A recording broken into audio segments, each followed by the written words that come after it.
ಮಿತ್ರರೇ ನಮಸ್ಕಾರ. ಮಿತ್ರರೇ, ಭಾರತ ಮತ್ತು ಯುರೋಪಿಯನ್ ಯೂನಿಯನ್ ನಡುವೆ ಟ್ರೇಡ್ ಡೀಲ್ ಆಗಿದೆ. ಈ ಟ್ರೇಡ್ ಡೀಲ್ನ ಕುರಿತಾಗಿ ಇವತ್ತು ಜಾಗತಿಕ ಮಟ್ಟದಲ್ಲಿ ಚರ್ಚೆ ಆಗ್ತಾ ಇದೆ.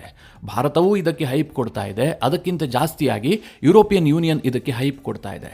ಇದರ ಬಗ್ಗೆ ಎಲ್ಲ ನಾನು ನಿಮಗೆ ಡೀಟೇಲ್ ಆಗಿ ತಿಳಿಸ್ಕೊಟ್ಟಿದ್ದೆ. ಜೊತೆಗೆ ಈ ಟ್ರೇಡ್ ಡೀಲ್ ಅನೇಕರಿಗೆ ಉರಿಯನ್ನು ತಂದಿಟ್ಟಿದೆ. ಉದಾಹರಣೆಗೆ ಅಮೆರಿಕ ಇದನ್ನು ಸಹಿಸಿಕೊಂಡಿಲ್ಲ, ಅವರು ಓಪನ್ ಆಗಿ ಇದನ್ನು ಕ್ರಿಟಿಸೈಸ್ ಮಾಡಿದ್ದಾರೆ. ಇನ್ನೊಂದು ಕಡೆಯಲ್ಲಿ ಬಾಂಗ್ಲಾದೇಶಕ್ಕೂ ಕೂಡ ಈ ಟ್ರೇಡ್ ಡೀಲ್ ಭಾರಿ ನಷ್ಟವನ್ನು ತಂದಿಡುತ್ತೆ ಅಂತ ನಿಮಗೆ ತಿಳಿಸ್ಕೊಟ್ಟಿದ್ದೆ. ಆದರೆ ನನಗೂ ಸಹ ಈ ಪಾಕಿಸ್ತಾನದ ಮೇಲೆ ಈ ಟ್ರೇಡ್ ಡೀಲ್ ಏನು ಪರಿಣಾಮ ಬೀರುತ್ತೆ ಅನ್ನೋದ್ರ ಬಗ್ಗೆ ಅಷ್ಟಾಗಿ ಅರಿವಿರಲಿಲ್ಲ.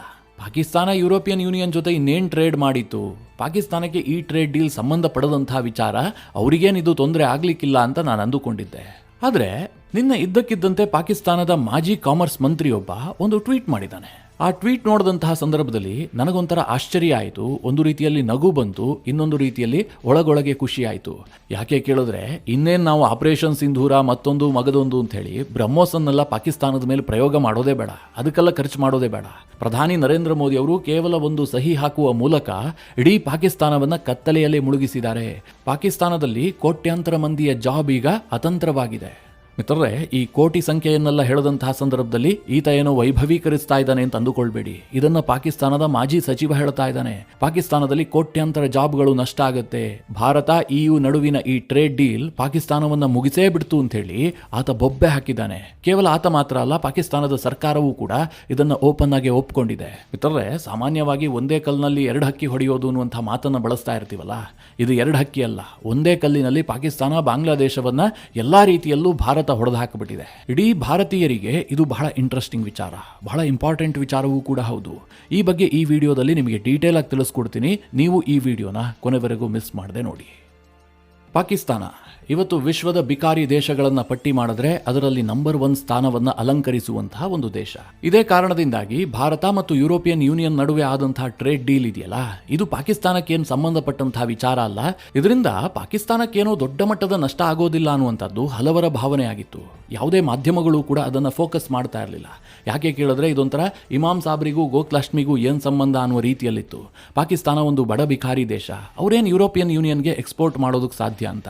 ಆದರೆ ಪಾಕಿಸ್ತಾನದ ಪರಿಸ್ಥಿತಿಯನ್ನು ನೋಡಿ, ಅವರು ಬಹಳ ಕಡಿಮೆ ಪ್ರಮಾಣದಲ್ಲಿ ವಸ್ತುಗಳನ್ನು ಎಕ್ಸ್ಪೋರ್ಟ್ ಮಾಡ್ತಾರೆ. ಅದರಲ್ಲಿ ಮೇಜರ್ ಶೇರ್ ಇರುವಂತಹದ್ದೇ ಯುರೋಪಿಯನ್ ಯೂನಿಯನ್ನಲ್ಲಿ. ಈಗ ಭಾರತ ಅದಕ್ಕೆ ದೊಡ್ಡ ಕೊಡಲಿ ಏಟು ಕೊಟ್ಟಿದೆ.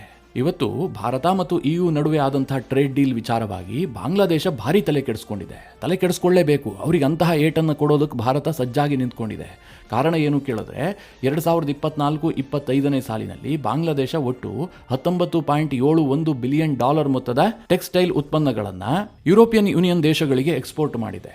ಇದು ಬಾಂಗ್ಲಾದೇಶ ಒಂದು ವರ್ಷದಲ್ಲಿ ಒಟ್ಟಾರೆಯಾಗಿ ಟೆಕ್ಸ್ಟೈಲ್ ಉತ್ಪನ್ನಗಳನ್ನು ಬೇರೆ ಬೇರೆ ದೇಶಗಳಿಗೆ ಎಕ್ಸ್ಪೋರ್ಟ್ ಮಾಡುತ್ತಲ್ಲ, ಅದರಲ್ಲಿ ಆಲ್ಮೋಸ್ಟ್ 50% ಶೇರ್. ನಿಮಗೆ ಅರ್ಥ ಆಯಿತು ಅಂತ ಭಾವಿಸಿದ್ದೀನಿ. ಈಗ ಬಾಂಗ್ಲಾದೇಶ $100 ಮೊತ್ತದ ಬಟ್ಟೆಗಳನ್ನು ಬೇರೆ ಬೇರೆ ದೇಶಕ್ಕೆ ಎಕ್ಸ್ಪೋರ್ಟ್ ಮಾಡಿದ್ರೆ ಅದರಲ್ಲಿ $50 ಎಲ್ಲಿಗೆ ಹೋಗ್ತಾ ಇತ್ತು ಕೇಳಿದ್ರೆ ಅದು ಯುರೋಪಿಯನ್ ಯೂನಿಯನ್ಗೆ ಹೋಗ್ತಾ ಇತ್ತು. ಯುರೋಪ್ನಲ್ಲಿ ಯಾವತ್ತೂ ಕೂಡ ಬಾಂಗ್ಲಾದೇಶದ ಬಟ್ಟೆಗಳಿಗೆ ಭಾರತ ಕಾಂಪೀಟ್ ಮಾಡೋದಕ್ಕೆ ಹೋಗ್ತಾ ಇರಲಿಲ್ಲ.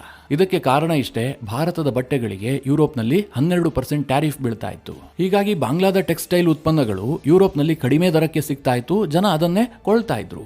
ಭಾರತಕ್ಕೆ 12% ಟ್ಯಾರಿಫ್ ಇದ್ದ ಕಾರಣದಿಂದಾಗಿ ಭಾರತದ ಒಟ್ಟಾರೆ ಟೆಕ್ಸ್ಟೈಲ್ ಎಕ್ಸ್ಪೋರ್ಟ್ ಇದೆಯಲ್ಲ ಯುರೋಪಿಯನ್ ಯೂನಿಯನ್ಗೆ, ಅದು ಕೇವಲ $7 ಬಿಲಿಯನ್ ಮಾತ್ರ ಇತ್ತು. ಒಂದು ವರ್ಷಕ್ಕೆ ನಾವು ಅಷ್ಟೇ ಎಕ್ಸ್ಪೋರ್ಟ್ ಮಾಡ್ತಾ ಇದ್ವಿ. ಈ ಕಾರಣದಿಂದ ಬಾಂಗ್ಲಾದೇಶ ಒಂದು ರೀತಿಯಲ್ಲಿ ಈ ಟೆಕ್ಸ್ಟೈಲ್ ವಿಚಾರದಲ್ಲಿ ಅನಭಿಷಕ್ತ ದೊರೆಯಾಗಿ ಮೆರೆದಾಡ್ತಾ ಇತ್ತು. ಅವರಿಗೆ ಬಹಳ ಈಸಿಯಾಗಿ ಲಾಭ ಸಿಗ್ತಾ ಇತ್ತು. ಇನ್ನೊಂದು ಕಡೆಯಲ್ಲಿ ಪಾಕಿಸ್ತಾನದ ಸ್ಥಿತಿಯೂ ಕೂಡ ಇದೇ ರೀತಿಯಾಗಿತ್ತು. ಪಾಕಿಸ್ತಾನ ಒಂದು ವರ್ಷದಲ್ಲಿ ತನ್ನ ದೇಶದಿಂದ ಎಕ್ಸ್ಪೋರ್ಟ್ ಮಾಡುವಂತಹ ವಸ್ತುಗಳ ಒಟ್ಟು ಪ್ರಮಾಣವೇ $40.69 ಬಿಲಿಯನ್. ನಾನು 2025ರ ಅಂಕಿಅಂಶ ಹೇಳ್ತಾ ಇದ್ದೀನಿ. ಈ $40.69 ಬಿಲಿಯನ್ ಇದೆಯಲ್ಲ, ಇದರಲ್ಲಿ ಎಲ್ಲವೂ ಕೂಡ ಸೇರಿರುತ್ತೆ. ಪಾಕಿಸ್ತಾನ ಕಳುಹಿಸುವಂತಹ ಟೆಕ್ಸ್ಟೈಲ್ ಉತ್ಪನ್ನಗಳು ಸೇರಿರುತ್ತೆ, ಪಾಕಿಸ್ತಾನದಿಂದ ರಫ್ತಾಗುವಂತಹ ಲೆದರ್ ಇರಬಹುದು, ಆಹಾರ ಉತ್ಪನ್ನಗಳಿರಬಹುದು, ಈ ಎಲ್ಲವೂ ಸೇರಿ ಅವರು ಎಕ್ಸ್ಪೋರ್ಟ್ ಮಾಡುವಂತಹದ್ದೇ ಅಷ್ಟು. ಆದರೆ ಈ $40.69 ಬಿಲಿಯನ್ ನಲ್ಲಿ ಅತ್ಯಧಿಕ ಪ್ರಮಾಣ ಯಾವುದರಿಂದ ಬರ್ತಾ ಇತ್ತು ಕೇಳಿದ್ರೆ ಟೆಕ್ಸ್ಟೈಲ್ ನಿಂದ ಬರ್ತಾ ಇತ್ತು. ಪಾಕಿಸ್ತಾನ ಒಂದು ವರ್ಷಕ್ಕೆ $17.87 ಬಿಲಿಯನ್ ಮೊತ್ತದ ಟೆಕ್ಸ್ಟೈಲ್ ಉತ್ಪನ್ನಗಳನ್ನು ವಿದೇಶಗಳಿಗೆ ಎಕ್ಸ್ಪೋರ್ಟ್ ಮಾಡುತ್ತೆ. ಪಾಕಿಸ್ತಾನ ಎಕ್ಸ್ಪೋರ್ಟ್ ಮಾಡ್ತಾ ಇದ್ದಂತಹ $17.87 ಬಿಲಿಯನ್ ಮೊತ್ತದ ಟೆಕ್ಸ್ಟೈಲ್ನಲ್ಲಿ ಯುರೋಪಿಯನ್ ಯೂನಿಯನ್ಗೆ ಎಷ್ಟಪ್ಪ ಹೋಗ್ತಾ ಇತ್ತು ಕೇಳಿದ್ರೆ $7 ಬಿಲಿಯನ್ ಮೊತ್ತದ ಟೆಕ್ಸ್ಟೈಲ್ ಉತ್ಪನ್ನಗಳು. ಅಂದರೆ ಪಾಕಿಸ್ತಾನದ ಓವರ್ ಆಲ್ ಟೆಕ್ಸ್ಟೈಲ್ ಎಕ್ಸ್ಪೋರ್ಟ್ನಲ್ಲಿ ಕೇವಲ ಯುರೋಪಿಯನ್ ಯೂನಿಯನ್ಗೆ 39% ರಫ್ತಾಗ್ತಾ ಇತ್ತು. ಯುರೋಪಿಯನ್ ಯೂನಿಯನ್ ದೇಶಗಳಲ್ಲಿ ಭಾರತ ಇವರು ಯಾರಿಗೂ ಕೂಡ ಕಾಂಪಿಟೇಟರ್ ಆಗಿರಲಿಲ್ಲ. ಕಾರಣ ಇಷ್ಟೇ, ಭಾರತಕ್ಕೆ 12% ಟ್ಯಾರಿಫ್ ಬೀಳ್ತಾ ಇತ್ತು. ಹೀಗಾಗಿ ಭಾರತ ಇವರಿಗೆ ಕಾಂಪಿಟೇಷನ್ ಮಾಡೋದಕ್ಕೆ ಸಾಧ್ಯವೇ ಆಗ್ತಾ ಇರಲಿಲ್ಲ. ಭಾರತದ ಒಟ್ಟಾರೆ ಟೆಕ್ಸ್ಟೈಲ್ ಎಕ್ಸ್ಪೋರ್ಟ್ ಎಷ್ಟಪ್ಪ ಇದೆ ಕೇಳಿದ್ರೆ $37.7 ಬಿಲಿಯನ್. ವಿಶ್ವದಲ್ಲಿ 6ನೇ ಅತಿ ದೊಡ್ಡ ಟೆಕ್ಸ್ಟೈಲ್ ಉತ್ಪನ್ನಗಳನ್ನು ಎಕ್ಸ್ಪೋರ್ಟ್ ಮಾಡುವಂತಹ ದೇಶ ನಮ್ಮದು. ಆದರೆ ಯುರೋಪಿಯನ್ ಯೂನಿಯನ್ಗೆ ಭಾರತ ಕೇವಲ $7 ಬಿಲಿಯನ್ ಮೊತ್ತದ ಟೆಕ್ಸ್ಟೈಲ್ ಉತ್ಪನ್ನಗಳನ್ನು ಮಾತ್ರ ಎಕ್ಸ್ಪೋರ್ಟ್ ಮಾಡ್ತಾ ಇತ್ತು.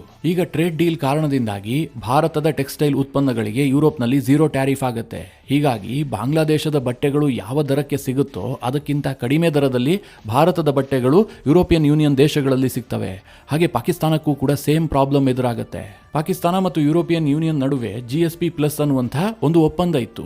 ಈ ಕಾರಣದಿಂದಾಗಿ ಪಾಕಿಸ್ತಾನದ ಟೆಕ್ಸ್ಟೈಲ್ ಉತ್ಪನ್ನಗಳಿಗೆ ಯುರೋಪ್ನಲ್ಲಿ ಅತ್ಯಂತ ಕಡಿಮೆ ಪ್ರಮಾಣದ ಟ್ಯಾರಿಫ್ ಬೀಳ್ತಾ ಇತ್ತು. ಇದರ ಲಾಭವನ್ನು ಪಡೆದುಕೊಂಡಂತಹ ಪಾಕಿಸ್ತಾನ ದೊಡ್ಡ ಮಾರುಕಟ್ಟೆಯನ್ನು ಹೊಂದಿತ್ತು. ಆದ್ರೆ ಈಗ ಭಾರತ ಎಲ್ಲವುದನ್ನು ಧ್ವಂಸ ಮಾಡಿ ಹಾಕಿದೆ. ಪಾಕಿಸ್ತಾನಕ್ಕೆ ಈ ಟ್ರೇಡ್ ಡೀಲ್ ನಿದ್ದೆ ಬರದಂತಹ ಪರಿಸ್ಥಿತಿಯನ್ನು ನಿರ್ಮಾಣ ಮಾಡಿದೆ. ಮಿತ್ರರೇ, ಯಾಕೆ ಇವರು ಇಷ್ಟೆಲ್ಲ ತಲೆಬಿಸಿ ಮಾಡ್ಕೊಳ್ತಾರೆ ಅಂದ್ರೆ ಭಾರತದ ಬಟ್ಟೆಗಳು ಬಹಳ ಗುಣಮಟ್ಟವನ್ನು ಹೊಂದಿರುತ್ತೆ. ಜೊತೆಗೆ ಭಾರತ ಈ ಟ್ರೇಡ್ ಡೀಲ್ ಆದ ಬಳಿಕ ಒಂದು ಘೋಷಣೆಯನ್ನು ಕೂಡ ಮಾಡಿದೆ. ಯುರೋಪಿಯನ್ ಯೂನಿಯನ್ನ $265 ಬಿಲಿಯನ್ ಮೊತ್ತದ ಟೆಕ್ಸ್ಟೈಲ್ ಮಾರುಕಟ್ಟೆಯಲ್ಲಿ ನಾವು ಕನಿಷ್ಠ $40 ಬಿಲಿಯನ್ ಅನ್ನ ಕ್ಯಾಪ್ಚರ್ ಮಾಡಿಕೊಳ್ಬೇಕು ಅಂತ. ಸದ್ಯ ಭಾರತ ಎಕ್ಸ್ಪೋರ್ಟ್ ಮಾಡ್ತಾ ಇರುವಂತದ್ದು ಕೇವಲ $7 ಬಿಲಿಯನ್. ಇದನ್ನು $40 ಬಿಲಿಯನ್ ಏರಿಸಿದ್ದೆ ಆದ್ರೆ ಆಲ್ಮೋಸ್ಟ್ 5 ಪಟ್ಟು ಜಾಸ್ತಿ ಆಗುತ್ತೆ. ಇದರ ಜೊತೆಗೆ ಭಾರತ ಇನ್ನೊಂದು ಗುರಿಯನ್ನು ಕೂಡ ಇಟ್ಟುಕೊಂಡಿದೆ. 2030 ವೇಳೆಗೆ ಭಾರತದ ಟೆಕ್ಸ್ಟೈಲ್ ಎಕ್ಸ್ಪೋರ್ಟ್ ಇದೆಯಲ್ಲ, ಇದು $100 ಬಿಲಿಯನ್ ಅನ್ನ ರೀಚ್ ಆಗಬೇಕು ಅಂತ. ಇದು ಸಹಜವಾಗಿ ಟೆಕ್ಸ್ಟೈಲ್ ಅನ್ನೇ ನಂಬಿ ಕೂತಿರುವಂತಹ ಪಾಕಿಸ್ತಾನ ಮತ್ತು ಬಾಂಗ್ಲಾದೇಶಕ್ಕೆ ಬಹಳ ದೊಡ್ಡ ತಲೆಬಿಸಿಯಾಗಿದೆ. ಈ ವಿಚಾರ ನಿಮಗೆ ತುಂಬಾ ಚೆನ್ನಾಗಿ ಅರ್ಥ ಆಗಬೇಕು ಅಂತಂದ್ರೆ ಒಂದು ಉದಾಹರಣೆಯನ್ನ ಕೊಡ್ತೀನಿ. ಹೇಗೆ ಪಾಕಿಸ್ತಾನ ಮತ್ತು ಬಾಂಗ್ಲಾದೇಶದ ಟೆಕ್ಸ್ಟೈಲ್ ಎಕ್ಸ್ಪೋರ್ಟ್ ಅನ್ನ ಭಾರತ ಕೊಲ್ಯಾಪ್ಸ್ ಮಾಡುವಂತಹ ಸಾಧ್ಯತೆಗಳಿದಾವೆ ಅಂತ. ಇನ್ನೇನು ಕಲ್ಲಂಗಡಿ ಸೀಸನ್ ಬರುತ್ತಲ್ಲ, ಹೀಗಾಗಿ ಕಲ್ಲಂಗಡಿ ಉದಾಹರಣೆಯನ್ನೇ ಕೊಟ್ಬಿಡ್ತೀನಿ. ಈಗ ಒಂದು ಪ್ರದೇಶದಲ್ಲಿ 3 ಜನ ರೈತರಿರ್ತಾರೆ. ಅದರಲ್ಲಿ ಇಬ್ಬರು ಸಣ್ಣ ರೈತರು, ಅವರ ಬಳಿಯಲ್ಲಿ ಕೇವಲ 10 ಎಕರೆ ಜಮೀನು ಮಾತ್ರ ಇರುತ್ತೆ. ಇನ್ನೊಬ್ಬ ರೈತ ಬಹಳ ದೊಡ್ಡ ರೈತ, ಆತನ ಬಳಿಯಲ್ಲಿ 100 ಎಕರೆ ಜಮೀನು ಇರುತ್ತೆ. ಈ ಇಬ್ಬರು ಸಣ್ಣ ರೈತರು ಇರ್ತಾರಲ್ಲ, ಅವರು ಕಲ್ಲಂಗಡಿಯನ್ನ ಬೆಳೀತಾ ಇರ್ತಾರೆ. ಒಂದು ರೀತಿಯಲ್ಲಿ ಮೊನೋಪಲಿ ಸೃಷ್ಟಿ ಮಾಡಿರ್ತಾರೆ. ಅವ್ರು ಎಷ್ಟು ದೊಡ್ಡ ಕಲ್ಲಂಗಡಿ ಬೆಳೆದ್ರೂ ಕೂಡ ಅದಕ್ಕೆ ಮಾರುಕಟ್ಟೆ ಇರುತ್ತೆ. ನಾವು ಬೆಳೆದಿದ್ದೇ ಬಹಳ ಚೆನ್ನಾಗಿರುತ್ತೆ, ಇದೇ ಗಾತ್ರ, ಇದೇ ಬಣ್ಣ ಅಂತ ಅವರು ಮಾರ್ಕೆಟ್ ಮಾಡ್ತಾ ಇರ್ತಾರೆ. ಅವರನ್ನ ಚಾಲೆಂಜ್ ಮಾಡೋದಕ್ಕೆ ಇನ್ನೊಬ್ಬ ಇರೋದೇ ಇಲ್ಲ. ಇದರ ನಡುವೆ 100 ಎಕರೆ ಜಮೀನು ಹೊಂದಿರ್ತಾನಲ್ಲ, ಈತ ಕಲ್ಲಂಗಡಿ ಬೆಳೀತಾ ಇರೋದಿಲ್ಲ. ಯಾಕೆಂದ್ರೆ ಅದೇನು ಲಾಭದಾಯಕ ಅಲ್ಲ ಅಂತ ಹೇಳ್ಬಿಟ್ಟು ಈತ ಬೇರೆ ಬೇರೆ ಬೆಳೆಯನ್ನ ಫೋಕಸ್ ಮಾಡ್ತಾ ಇರ್ತಾನೆ. ಹೀಗಾಗಿ ಆ ಏರಿಯಾದಲ್ಲಿ ಕಲ್ಲಂಗಡಿ ಬೆಳೀತಾ ಇದ್ದಂತಹ ಆ ಇಬ್ಬರು ಸಣ್ಣ ರೈತರು ಮೆರೆದಾಡ್ತಾ ಇರ್ತಾರೆ. ಆದರೆ ಒಂದು ದಿನ ಈ ದೊಡ್ಡ ರೈತ ಇರ್ತಾನಲ್ಲ, 100 ಎಕರೆ ಜಮೀನಿದ್ದವನು, ಈತನಿಗೆ ಏನು ಅನ್ಸುತ್ತೆ ಅಂತಂದ್ರೆ ನಾನು ಕೂಡ ಕಲ್ಲಂಗಡಿಯನ್ನ ಬೆಳಿಬೇಕು ಅಂತ. ಹಾಗೆ ನಿರ್ಧಾರ ಮಾಡಿಬಿಟ್ಟು ಏಕಾಏಕಿಯಾಗಿ ಒಂದು 30-40 ಎಕರೆ ಪ್ರದೇಶದಲ್ಲಿ ಕಲ್ಲಂಗಡಿಯನ್ನ ಬೆಳೆಯೋದಕ್ಕೆ ಶುರು ಮಾಡ್ತಾನೆ. ಈ ದೊಡ್ಡ ರೈತನ ಬಳಿಯಲ್ಲಿ ಹೆಚ್ಚು ಹಣ ಇರುತ್ತೆ, ಹೆಚ್ಚು ತಂತ್ರಜ್ಞಾನ ಇರುತ್ತೆ. ಹೀಗಾಗಿ ಈತ ಈ ಸಣ್ಣ ರೈತರಿಬ್ರು ಬೆಳೀತಾ ಇದ್ರಲ್ಲ, ಅದಕ್ಕಿಂತ ಉತ್ತಮವಾದಂತಹ ಗುಣಮಟ್ಟದ ಕಲ್ಲಂಗಡಿಗಳನ್ನ ಅತ್ಯಂತ ಕಡಿಮೆ ಬೆಲೆಯಲ್ಲಿ ಬೆಳೆಯೋದಕ್ಕೆ ಶುರು ಮಾಡ್ತಾನೆ. ಸಹಜವಾಗಿ ಈತ ಬೆಳೆದಂತಹ ಕಲ್ಲಂಗಡಿಯ ಗುಣಮಟ್ಟ ಜಾಸ್ತಿ ಇರುತ್ತೆ, ಬೆಲೆಯೂ ಕೂಡ ಕಡಿಮೆ ಆಗಿರುತ್ತೆ. ಮಾರುಕಟ್ಟೆಯಲ್ಲಿ ಇದೇ ಸೇಲ್ ಆಗುತ್ತೆ. ಆ ಇಬ್ಬರು ರೈತರು ಏನು ಮೊನೋಪಲಿಯನ್ನ ಸೃಷ್ಟಿ ಮಾಡಿದ್ರು, ಅವರು ಮಕಾಡೆ ಮಲಗ್ತಾರೆ. ಮಿತ್ರರೇ, ನಾನೇನೋ ಕಾಮಿಡಿ ಮಾಡೋದಕ್ಕೆ ಈ ಉದಾಹರಣೆಯನ್ನು ಕೊಟ್ಟಿಲ್ಲ. ಸದ್ಯ ಟೆಕ್ಸ್ಟೈಲ್ ಉದ್ಯಮದಲ್ಲಿ ಬಾಂಗ್ಲಾದೇಶ ಮತ್ತು ಪಾಕಿಸ್ತಾನದ ವಿಚಾರಗಳು ಹೀಗೆ ಆಗಿದ್ದಾವೆ. ಭಾರತ ಯುರೋಪಿಯನ್ ಯೂನಿಯನ್ ನಡುವೆ ಟ್ರೇಡ್ ಡೀಲ್ ಆಯ್ತಲ್ಲ, ಅದಾದ ಬಳಿಕ ಬಾಂಗ್ಲಾದೇಶದ ಮಧ್ಯಂತರ ಸರ್ಕಾರದ ಮುಖ್ಯಸ್ಥನಾಗಿರುವಂತಹ ಮೊಹಮ್ಮದ್ ಯೂನಿಸ್ನ ಒಂದು ಸ್ಟೇಟ್ಮೆಂಟ್ ಬಹಳ ವೈರಲ್ ಆಗಿತ್ತು. ಭಾರತದ ಸೋಷಿಯಲ್ ಮೀಡಿಯಾದಲ್ಲಿ ಸಿಕ್ಕಾಪಟ್ಟೆ ಹರಿದಾಡ್ತು. ಅದೇನು ಕೇಳಿದ್ರೆ, ಆತ ಈ ಹಿಂದೆ ಒಂದು ಸ್ಟೇಟ್ಮೆಂಟ್ ಕೊಟ್ಟಿದ್ದ. ಭಾರತದ ಮೇಲೆ ಅಮೆರಿಕ ವಿಪರೀತವಾಗಿ ಟ್ಯಾರಿಫ್ ಹಾಕ್ತಲ್ಲ, ಇದರಿಂದ ಬಾಂಗ್ಲಾದೇಶಕ್ಕೆ ಭಾರಿ ಲಾಭ ಆಗುತ್ತೆ. ಯಾಕೆ ಅಂತಂದ್ರೆ ಭಾರತದ ಕಂಪನಿಗಳು ಬಾಂಗ್ಲಾದೇಶದಲ್ಲಿ ಬಂದು ಇನ್ವೆಸ್ಟ್ ಮಾಡ್ತವೆ, ನಮ್ಮ ಟೆಕ್ಸ್ಟೈಲ್ ಉದ್ಯಮ ಬೆಳೆಯುತ್ತೆ, ನಮ್ಮವರಿಗೆ ಕೆಲಸ ಸಿಗುತ್ತೆ. ಯಾಕೆ ಅಂತಂದ್ರೆ ಭಾರತದಿಂದ ಟೆಕ್ಸ್ಟೈಲ್ ಅನ್ನ ಅಮೆರಿಕಾಗೆ ಎಕ್ಸ್ಪೋರ್ಟ್ ಮಾಡೋದು ಸಾಧ್ಯ ಇಲ್ಲ. ಹೀಗಾಗಿ ಭಾರತದ ಟೆಕ್ಸ್ಟೈಲ್ ಕಂಪನಿಗಳು ಬಾಂಗ್ಲಾದೇಶಕ್ಕೆ ಬರ್ತವೆ ಅಂತ ಮೊಹಮ್ಮದ್ ಯೂನಿಸ್ ಒಂದು ರೈಲನ್ನ ಬಿಟ್ಟಿದ್ದ. ಆದ್ರೆ ಈಗ ಭಾರತ ಕೊಟ್ಟಂತಹ ಶಾಕ್ಗೆ ಬಾಂಗ್ಲಾದೇಶ ಪತರಗುಟ್ಟು ಹೋಗಿದೆ. ಇನ್ನೊಂದು ಕಡೆಯಲ್ಲಿ ಪಾಕಿಸ್ತಾನವೂ ಕೂಡ ದಿಕ್ಕು ತೋಚದೆ ನಿಂತ್ಕೊಂಡಿದೆ. ಮಿತ್ರರೇ, ಭಾರತ ಇಷ್ಟು ದಿನ ಟೆಕ್ಸ್ಟೈಲ್ ಅನ್ನ ಅಷ್ಟು ಫೋಕಸ್ ಮಾಡ್ತಾ ಇರಲಿಲ್ಲ. ಕೇವಲ ನಮ್ದು IT, BT ಇದರ ಬಗ್ಗೆ ಹೆಚ್ಚು ಕಾನ್ಸಂಟ್ರೇಟ್ ಮಾಡ್ತಾ ಇದ್ವಿ. ಈಗ ಭಾರತ ಎಲ್ಲಾ ರೀತಿಯಲ್ಲೂ ಕೂಡ ಬೆಳೆದು ನಿಲ್ಲಬೇಕು, ನಮ್ಮ ಜನರಿಗೆ ಉದ್ಯೋಗ ಸೃಷ್ಟಿ ಆಗಬೇಕು. ಕೇವಲ ಇಂಜಿನಿಯರ್, ಡಾಕ್ಟರ್ಗಳಿಗೆ ಮಾತ್ರ ಉದ್ಯೋಗ ಸೃಷ್ಟಿ ಮಾಡೋದಲ್ಲ, ಸಾಮಾನ್ಯ ಸ್ಕಿಲ್ ಅನ್ನು ಹೊಂದಿರುವಂತವರಿಗೂ ಕೂಡ ಉದ್ಯೋಗ ಸೃಷ್ಟಿ ಮಾಡಬೇಕು ಅಂತ ಟೆಕ್ಸ್ಟೈಲ್ ಉದ್ಯಮವನ್ನ ಬೆಳೆಸೋದಕ್ಕೆ ಭಾರತ ಸರ್ಕಾರ ತೀರ್ಮಾನ ಮಾಡಿದೆ. ಇದರಲ್ಲಿ ಕಂಪ್ಲೀಟ್ ಆಗಿ ಧ್ವಂಸ ಆಗಿ ಹೋಗೋರು ಯಾರು ಕೇಳಿದ್ರೆ ಪಾಕಿಸ್ತಾನ ಮತ್ತು ಪಾಕಿಸ್ತಾನದಲ್ಲಿ ಭಾರತ EU ನಡುವಿನ ಈ ಟ್ರೇಡ್ ಡೀಲ್ನ ಕುರಿತಾಗಿ ಎಷ್ಟು ಆತಂಕ ಸೃಷ್ಟಿಯಾಗಿದೆ ಅಂತಂದ್ರೆ, ಪಾಕಿಸ್ತಾನದ ಓರ್ವ ಮಾಜಿ ಸಚಿವ ಒಂದು ಟ್ವೀಟ್ ಮಾಡಿದ್ದಾನೆ. ಆತನ ಹೆಸರು ಡಾಕ್ಟರ್ ಗೆಹರ್ ಎಜಾಜ್ ಅಂತ.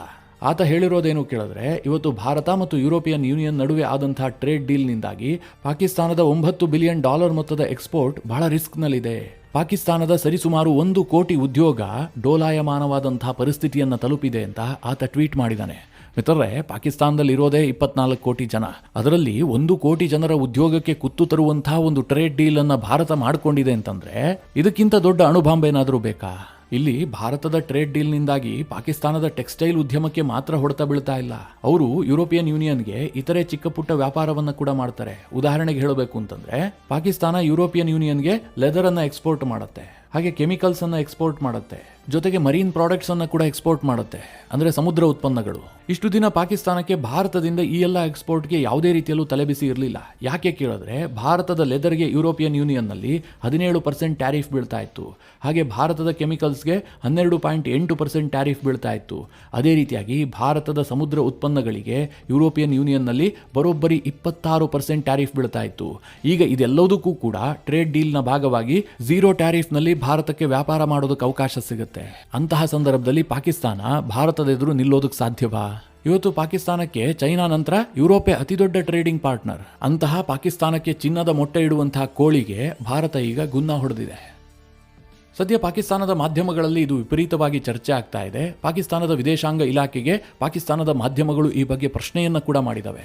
ಈ ಸಂದರ್ಭದಲ್ಲಿ ಪಾಕಿಸ್ತಾನದ ವಿದೇಶಾಂಗ ಇಲಾಖೆಯ ವಕ್ತಾರನಾಗಿರುವಂತಹ ತಾಹಿರ್ ಅಂದ್ರಾಬಿ ಅಧಿಕೃತ ಸ್ಟೇಟ್ಮೆಂಟ್ ಅನ್ನು ಕೂಡ ಕೊಟ್ಟಿದ್ದಾರೆ. ಭಾರತ ಮತ್ತು ಯುರೋಪಿಯನ್ ಯೂನಿಯನ್ ನಡುವೆ ಆದಂತಹ ಟ್ರೇಡ್ ಡೀಲ್ ನ ಬಗ್ಗೆ ನಮಗೆ ಮಾಹಿತಿ ಇದೆ, ನಾವು ಅದರ ಬಗ್ಗೆ ಅರಿವನ್ನ ಹೊಂದಿದೀವಿ. ಈ ಬಗ್ಗೆ ನಾವು ಯುರೋಪಿಯನ್ ಯೂನಿಯನ್ ಜೊತೆಗೆ ಚರ್ಚೆ ಮಾಡ್ತಾ ಇದ್ದೀವಿ. ಇದು ಪಾಕಿಸ್ತಾನಕ್ಕೆ ಯಾವುದೇ ರೀತಿಯಲ್ಲೂ ಪರಿಣಾಮ ಬೀರದಂತೆ ಕ್ರಮ ವಹಿಸೋದಕ್ಕೆ ಪಾಕಿಸ್ತಾನದಲ್ಲಿರುವಂತಹ ಸರ್ಕಾರ ಎಲ್ಲಾ ರೀತಿಯ ಪ್ರಯತ್ನ ಮಾಡ್ತಾ ಇದೆ. ಈ ರೀತಿಯ ಒಂದು ಹತಾಶೆಯ ಸ್ಟೇಟ್ಮೆಂಟ್ ಅನ್ನ ಈ ವಿದೇಶಾಂಗ ಇಲಾಖೆಯ ವಕ್ತಾರ ಕೊಟ್ಟಿದ್ದಾನೆ.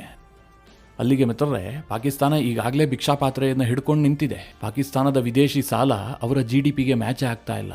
ಅವರ ಎಕ್ಸ್ಪೋರ್ಟ್ ಯಾವ ರೀತಿಯಲ್ಲೂ ಕೂಡ ಅವರನ್ನು ಬಚಾವ್ ಮಾಡುವ ಹಂತದಲ್ಲೇ ಇಲ್ಲ. ಬಹಳ ಟ್ರೇಡ್ ಡಿಫಿಸಿಟ್ ಅನ್ನು ಹೊಂದಿರುವಂತಹ ದೇಶ ಪಾಕಿಸ್ತಾನ. ಏನೋ ಟೆಕ್ಸ್ಟೈಲ್ ಒಂದು ಪಾಕಿಸ್ತಾನಕ್ಕೆ 3 ಹೊತ್ತಿನ ಊಟವನ್ನು ಕೊಡ್ತಾ ಇತ್ತು. ಈಗ ಭಾರತ ಅದಕ್ಕೂ ಕೂಡ ಕೈ ಇಟ್ಟಿರೋದಿದೆಯಲ್ಲ, ಇದರಿಂದಾಗಿ ಪಾಕಿಸ್ತಾನದ ಭವಿಷ್ಯ ಇದೆಯಲ್ಲ, ಇದು ಇನ್ನಷ್ಟು ಕತ್ತಲಾಗತ್ತೆ. ಯಾವುದೇ ರೀತಿಯಲ್ಲೂ ಇದರಲ್ಲಿ ನೀವು ಡೌಟೇ ಇಟ್ಕೋಬೇಡಿ. ಮಿತ್ರರೇ, ಈ ಎಲ್ಲ ವಿಚಾರಗಳ ಕುರಿತಾಗಿ ನಿಮ್ಮ ಅನಿಸಿಕೆ ಅಭಿಪ್ರಾಯಗಳೇನು? ಕಮೆಂಟ್ ಮಾಡುವ ಮೂಲಕ ನಮಗೆ ತಿಳಿಸಿ. ಹಾಗೆ ನಿಮಗೆ ಈ ವಿಡಿಯೋ ಇಷ್ಟವಾದರೆ ಲೈಕ್ ಮಾಡಿ. ಜೊತೆಗೆ ನೀವಿನ್ನೂ ನಿಮ್ಮ ನೆಚ್ಚಿನ ಸಂಸ್ಕಾರ ಸೌರಭ ಯೂಟ್ಯೂಬ್ ಚಾನಲ್ನ ಸಬ್ಸ್ಕ್ರೈಬ್ ಮಾಡಿಲ್ಲ ಅಂತಾದರೆ ಈ ಕೂಡಲೇ ಸಬ್ಸ್ಕ್ರೈಬ್ ಮಾಡಿ ಮುಂದಿನ ಎಲ್ಲ ಅಪ್ಡೇಟ್ಗಳ ನೋಟಿಫಿಕೇಷನ್ಗಾಗಿ